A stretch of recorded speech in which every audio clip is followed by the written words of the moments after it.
السلام عليكم ورحمة الله وبركاته. الحمد لله رب العالمين. اللهم صل على سيدنا محمد طب القلوب دوائها وعافية الأبدان وشفائها ونور الأبصار وضيائها وعلى آله وصحبه وسلم. கண்ணியத்திற்குரிய பெருமக்களே, இன்று ரமலான் பிறை 3. அன்னலம் பெருமானார் ஸல்லல்லாஹு அலைஹி வஸல்லம் அவர்களின் நேசத்திற்குரிய மகளார் சையதத்துன் நிசாஇ அஹ்லில் ஜன்னா, சுவர்க்கத்தில் பெண்களின் தலைவியான அன்னை ஃபாத்திமா நாயகி ரலியல்லாஹு தஆலா அன்ஹா அவர்கள் நம்மை விட்டு பிரிந்த நாளாகும். நாயகம் ஸல்லல்லாஹு அலைஹி வஸல்லம் அவர்களுடைய அருமை மகளார் அவர்களுடைய குடும்பத்தை நேசிப்பதென்பது நமக்கு குர்ஆனிலே அல்லாஹ் சொல்லி தந்திருக்கக்கூடிய ஒன்று. நாயகம் ஸல்லல்லாஹு அலைஹி வஸல்லம் அவர்கள் சொல்வார்கள், அஹிப்புல்லாஹ், அல்லாஹ்வை நேசியுங்கள், காரணம் அவன் உங்களுக்கு தந்த நியாமத்துக்காக அவனை நேசியுங்கள். வஹிப்பூனி உஹிப்புல்லா, நீங்கள் என்னை நேசியுங்கள், அல்லாஹ் உங்களுக்கு கிடைப்பான் என்று சொல்வார்கள். அல்லாஹ்வின் நேசம் வேண்டுமானால் என்னை நேசியுங்கள். அஹிப்பு அஹ்லில் பைத்திலி ஹுப்பி, என் நேசம் வேண்டுமானால் என் குடும்பத்தை நேசியுங்கள் என்று சொல்வார்கள்.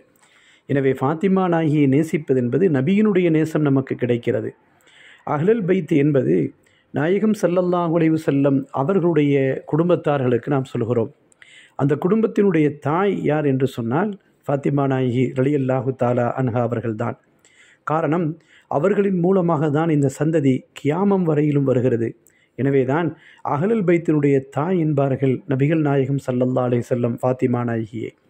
இந்த உலகத்திலே கடைசியாக நேர்வழி காட்டக்கூடிய இமாம் மஹதி அவர் வருகின்ற பொழுது, ஒமின் அவுலாதி ஃபாத்திமா, என்னுடைய மகளார் ஃபாத்திமாவின் வழியில் அவர்களுடைய சந்ததிகளில் தான் அவர் வருவார் என்றார்கள் நாயகம் ஸல்லல்லாஹு அலைஹி வஸல்லம் அவர்கள்.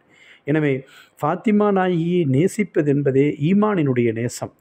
இமாம் ஷாஃபி ரஹ்மத்துல்லாஹி அலைஹி அவர்கள் சொல்வார்கள், ரசூலின் குடும்பமே, உங்களை நாங்கள் நேசிக்கிறோம் என்றால் எங்களுக்கு வழங்கப்பட்ட குர்ஆனில் சொல்லித்தரப்பட்டது, ஃபர்லாக்கப்பட்டது, எனவே நேசிக்கிறோம்.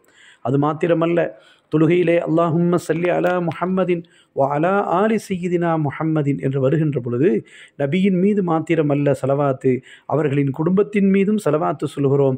அது சொல்லவில்லை என்று சொன்னால் தொழுகையே கூடாமாகிவிடும் என்பார்கள் இமாம் ஷாஃபி ரஹ்மத்துல்லாஹி அலைஹி. எனவே தான் நாயகம் ஸல்லல்லாஹு அலைஹி வஸல்லம் ஹைருன் நிசாஇல் ஆலமீன், இந்த உலகப் பெண்களிலெல்லாம் தலைவி ஃபாத்திமா என்று கூறினார்கள்.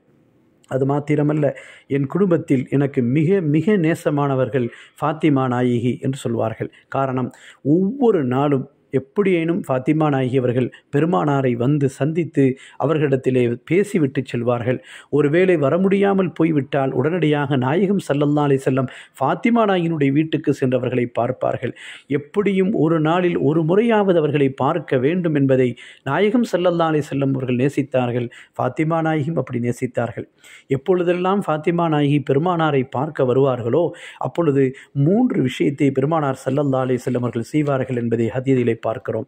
ஒன்று, காமலி இலைஹா, ஸல்லல்லாஹு அலைஹி வஸல்லம் ஃபாத்திமா நாயகி வந்துவிட்டால் எழுந்து நின்று ஃபகப்பலஹா, அவர்களை முத்தமிடுவார்கள். ஃபஅஜ்லஸஹா, அவர்களை அமரச் செய்வார்கள். எந்த நேரத்தில் பெருமானாரிடத்திலே ஃபாத்திமா நாயகி வந்தாலும் அவர்கள் மகள் வருகின்ற பொழுது உடனடியாக எழுந்து நின்று வரவேற்று பெருமானார் ஸல்லல்லாஹு அலைஹி வஸல்லம் அவர்கள் முத்தமிட்டு அவர்களை அமரச் செய்வார்கள். இந்த 3 காரியத்தையும் பெருமானார் எப்பொழுதும் செய்து கொண்டே இருந்தார்கள் என்று சொல்லப்படுகிறது.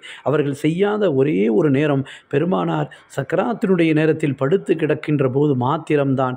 மற்ற எல்லா நேரங்களையும் ஃபாத்திமா நாயகியை பார்க்கின்ற பொழுது எழுந்து நின்று வரவேற்று அவர்களை முத்தமிட்டு அமரச் செய்வார்கள் என்பதை ஹதீதுகளிலே பார்க்கிறோம். அது மாத்திரமல்ல, நபிகள் நாயகம் ஸல்லல்லாஹு அலைஹி வஸல்லம் அவர்களுடைய முகத்தோற்றத்தை போன்றே பெருமானார் ஸல்லல்லாஹு அலைஹி வஸல்லம் முகத்தோற்றத்தை போன்றே ஃபாத்திமா நாயகி இருப்பார்கள். ஆயிஷா நாயகி அறிவிக்கிறார்கள், ஃபாத்திமா நாயகி நடந்து வருவதை பார்த்தாலும் கூட பெருமானார் எப்படி நடப்பார்களோ அதே போன்றே இருக்கும் என்று சொல்கிறார்கள். ஸல்லல்லாஹு அலைஹி வஸல்லம் ஃபாத்திமா நாயகிக்கு நிறைய சிறப்பு பெயர்கள் இருந்தது. நிறைய சிறப்பு பெயர்கள் அவர்களுக்கு பத்தூல் என்றும் ரைஹான் என்றும் நிறைய சிறப்பு பெயர்கள் இருந்தது. ஆனால் ஸல்லல்லாஹு அலைஹி வஸல்லம் ஆசையோடு அழைக்கக்கூடிய பெயர் என்ன தெரியுமா? உம்மு அபீஹா, என்னுடைய தாயே, என்னுடைய உம்மாவே என்று அழைப்பார்கள். அந்த அளவிற்கு பெருமானார் ஸல்லல்லாஹு அலைஹி வஸல்லம் ஃபாத்திமா நாயகியின் மீது நேசம் கொண்டிருந்தார்கள். அவர்கள் பிறந்த நாளிலிருந்து அவர்களை நேசித்ததனுடைய விதம் அந்த அளவிற்கு என் ஈர கொழுந்து என்னுடைய ஈர குலை என்றார்கள் பெருமானார் ஸல்லல்லாஹு அலைஹி வஸல்லம். உம்மு அபீஹா, என் தாயே வாருங்கள், என் தாயே அமருங்கள் என்று தாய் என்று தான் தன்னுடைய மகளாரை அழைப்பார்கள் என்பதை பார்க்கிறோம். அவர்கள் பிரிந்த இந்த நாள், அவர்கள் நம்மை விட்டு பிரிந்த நாள். எனவே அவர்களுடைய வாழ்க்கையில் எத்தனையோ சிரமங்கள் கஷ்டங்களை மேற்கொண்டார்கள். அப்பொழுதும் அல்லாஹ்வின் ரசூலின் மீது நேசத்தை கொண்டவர்களாக, அல்லாஹ்வின் மீது முழு நம்பிக்கை கொண்டவர்களாக இருந்தார்கள். அப்படிப்பட்ட ஃபாத்திமா நாயை நினைவு கூர்ந்து இந்த நாளிலே அவர்களுக்காக நாம் துஆ செய்வோம். அவர்களை போன்று நம்முடைய பெண்மக்களை வளர்த்து வார்த்தெடுப்பதற்கு நாம் உறுதி கொள்வோம். அல்லாஹ் ரப்புல் ஆலமீன் நம்முடைய மக்களையும் நம்முடைய பெண் மக்களையும் அல்லாஹ் ஃபாத்திமா நாயை போன்ற ஒரு வாழ்க்கையை அல்லாஹ் வழங்குவானாக. அதன்ற ஒழுக்கங்களை நம்முடைய பிள்ளைகளுக்கும் அல்லாஹ் வழங்குவானாக என பிரார்த்தித்து அமைகிறேன். ஆகிரு தஅவாஹும் அனில் ஹம்துலில்லாஹி ரப்பில் ஆலமீன். அஸ்ஸலாமு அலைக்கும் வரஹ்மத்துல்லாஹி வபரகாத்துஹு.